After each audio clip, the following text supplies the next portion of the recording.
Nobel Prize-winning economist Paul Krugman has been outspoken about what he thinks policymakers should do about the federal debt and deficit. I asked him about that when we spoke recently, but I began by getting him to rate the U.S. economy on a scale of 1 to 10, with 10 being very strong.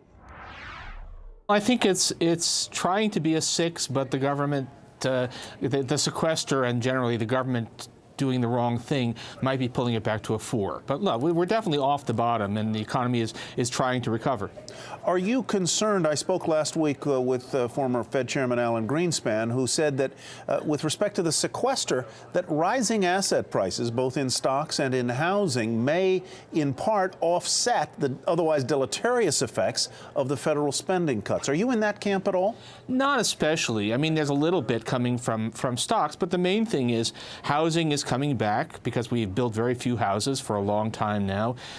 Household debt has been coming down relative to income, so balance sheets are in better shape. So we have, in a way, we've been down so long that there's no place to go but up, and so the private sector is starting to recover. If the economy is, as you seem to characterize it, lukewarm but growing a little bit, why are stock prices as high as they are today, and do you think they can continue to move up from these levels? Well, there's two things. Although the economy is only lukewarm, profits have done very, very well. We've had, for whatever reason, we've had a major shift of income away from labor to capital, so profits are very high. And the other thing is that interest rates are still very low, so money has to go someplace, and it bids up stock prices. I don't think stock prices are obviously unreasonable. I don't know, whether it's exactly right or not, but it doesn't look like it's a crazy number right now. As you look at, we finished obviously 2.5 months of the year now. As you look off into the future for the rest of this year, how do you think the U.S. economy is going to perform, and similarly for stocks? How do you think they'll do? I have no idea whatsoever on stocks. That's not my game. I think the U.S. economy, as I say, it's trying to grow, but a lot depends upon what's going to happen in Washington. Does the sequester continue? Do we have, do we have another confrontation over the debt ceiling? So at this point, it is dysfunctional politics getting in the way of an economy that is gradually getting its act back together. Does the economy, in terms of federal finances, need what's been characterized as a grand bargain? And do you think it's possible? I was listening to a political analyst earlier this week who said, if a grand bargain means that somebody has to, that each side has to sign on to raising taxes and cutting entitlements, he knew of no politician who would buy that bargain.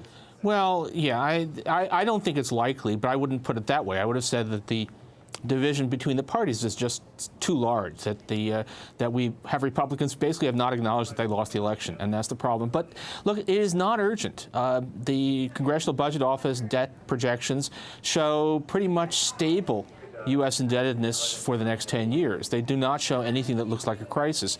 So we are, we have long run problems, but not anything that has to be dealt with this year or 5 years from now or even 7 years from now. Are you worried about the level of consumer debt? Consumers have pared their debt, but it's still much higher than it was a decade and a half ago. Yeah, well, but consumers are continuing to pare it back some. I mean, so I think that's one of the major reasons we've had such a slow recovery, but I think it's on the right trajectory. If you look at the biggest challenges that you foresee facing the U.S. economy over, let's say, the next decade, give me 3 that come top of mind. Well, first of all, we're part of a world. So we're not alone, and Europe is really a mess, and I do worry about various kinds of blowback from the European situation. So that's an economic, political problem. I worry about our own politics. We have, it's one thing. I don't think we need a grand bargain, but we do need a functioning government, and I'm not sure that we have that.